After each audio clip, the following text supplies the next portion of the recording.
Welcome to College and Cocktails, the original Friday night college gymnastics post-meet show.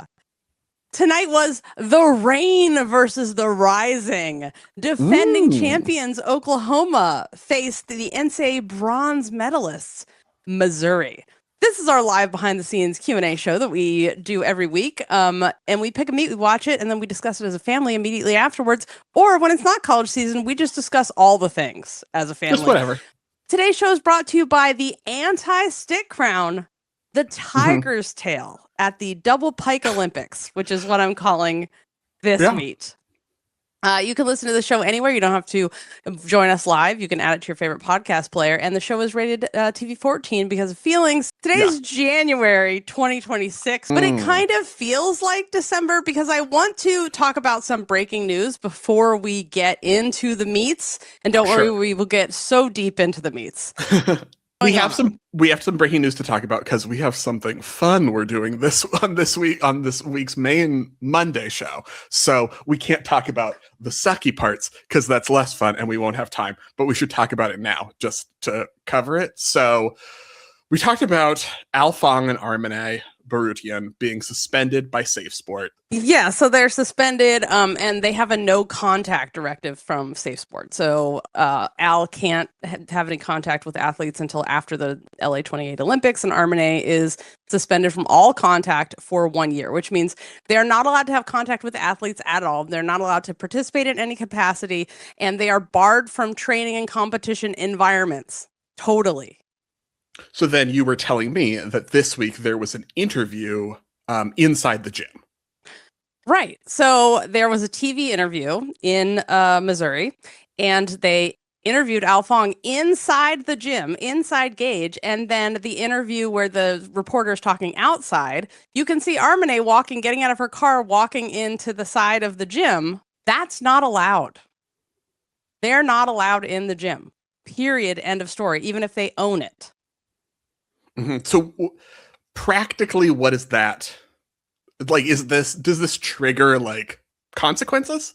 Well, that's a great question. I guess what happens next? So the thing is, like, if this doesn't further escalate their suspension, like, what good is this? So the SafeSport code includes rules about aiding and abetting additionally, which are a failure to report SafeSport violations. So not only is there a violation for them, but also anyone employed by the gym that didn't report them being in the gym should now also be sanctioned because they have also violated the SafeSport code if they saw them in the gym.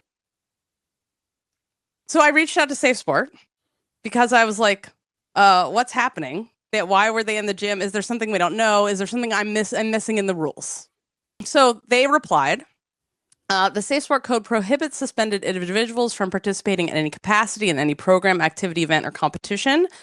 This may vary slightly depending on how the NGB defines participation. The centralized disciplinary database best describes disciplinary actions taken by the center because I asked, is there action being taken against them or the employees?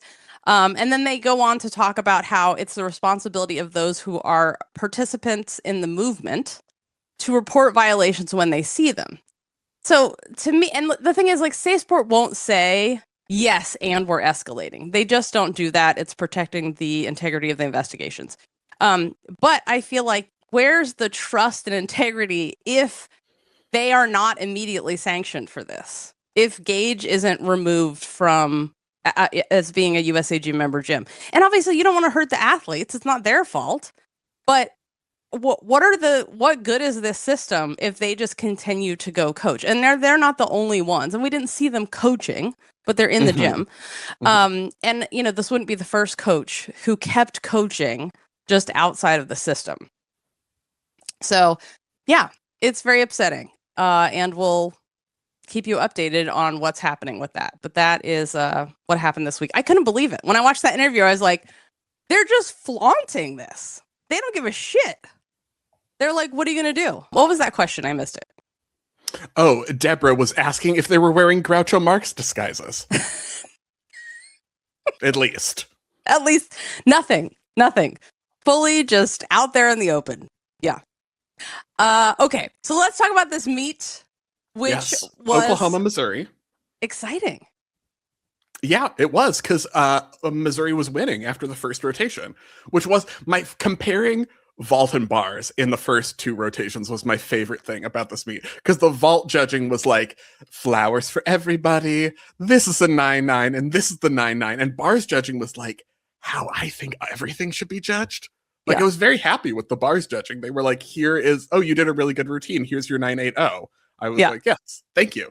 This is what I would like to see." It was very funny to compare and contrast the two judging situations. So I looked up the last time OU got a 49-1 or below on bars. It was 15, 16? 2016. I went by their media guide.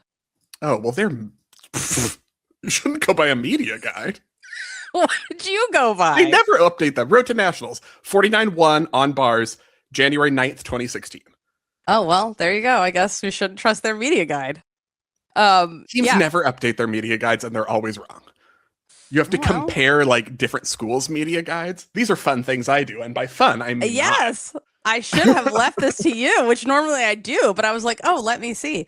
So yeah, like watching. So back to the beginning of this meet, I was like, well, that's cute that Missouri's ahead. With they don't have a lot of depth on vault, but it was fun to watch. They could clearly do harder vaults. Like clearly, yeah, you're like Kamara Eccles has a very, very good Yurchenko full. I'd be very happy if they just focus on her Shea Campbelling that Yurchenko full, but probably that's an upgrade in the making. Yeah, because I was like, it's all fun and games until Oklahoma goes to vault, and then these scores will not matter. But do you feel like Missouri, looking at their bars especially, I was like, oh, do we just not have everybody healthy and ready? Or do we not have the depth on bars this year? I'm not worried about vault because I was like, they'll get it together and they can do harder vaults. But bars, I was like, oh, I don't know. Yeah, I mean, there are things, but also there are things that get ignored in most meets. Like this vault score in a different judging context would have been higher, and I don't think we would be like, oh, there's a problem on bars. They have little things. I thought it was also an off, like Michaela Green's dismount. I mean, we saw her at Illinois for years. Like she can do that double-lay dismount, so I think that was just a weird one. So I do think there were some issues that were just like, that's maybe kind of a one-off because we've seen her dismount bars comfortably for years and years. So, but she had a double lay, like foot form, leg separation, landed short. I was like, she was just off on that from the start. That one was funky. Yeah. Mm-hmm. Because they also had a lot of double layouts, and I was like, oh, these are really good double layouts. And not because it's like the best way to tell if the dismount is good is like, are they landing erect? And yes, they were. That is a word. I'm not trying to be. That is just a word for standing up straight. And that's how you, because I feel like chest position does not correctly explain and communicate the position that we want people to land in. So but I feel like there was the position we want people to land in is decided well before they land. Because if you have the height, if you finished your flips, if you let go and tap at the right time and don't freak out, and you saw that with Hannah Horton and Kamar Eccles, it was like, oh, those are good ones. This is what it means to land erect. Did everyone watch that? Thank you so much. Okay, before we get deeper into this, we must discuss the battle of official Hamilton responding to gymnasts that they are watching their Hamilton choreo. Yeah.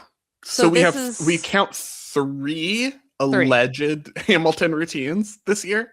Because I love Chloe Lacourciere's. I just see no Hamilton in that. I'm just like, okay, there's just Hamilton music. And the thing is, like, Sophie Derr from ASU, that's obviously the best one. Like Arizona, Arizona regular. Murder Pigs, Arizona. God, Murder Pigs, Arizona. This is Arizona. Now you have me University saying Murder Pigs, Arizona, just so I can clarify to you what one it is, even though it makes me hate myself. But they do have murder pigs there who can run. Don't try to run them like a bear. So mentioned. Of University of Arizona. Yeah, University of Arizona. I agree. I think that's the best one.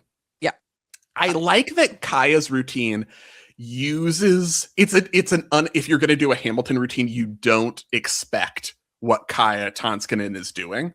because she's taking the music but having a different theme, which is typical for music. You don't like if you use a piece from an opera or something, you don't have to do that everyone knows, like a piece of classical music from an old-timey opera. You don't have to do the theme of the opera. You don't have to do the plot points. Counterpoint. Okay. Yeah. And let me, she might just be pulling a Stanford, and it's an ironic meta use of the Queen theme in a Hamilton musical floor routine, in that she decided that royalty is wrong, inheritance is wrong, and actually beheads herself at the end, and that is what the choreography is. If you liked what you heard, get more by joining Club Gym Nerd.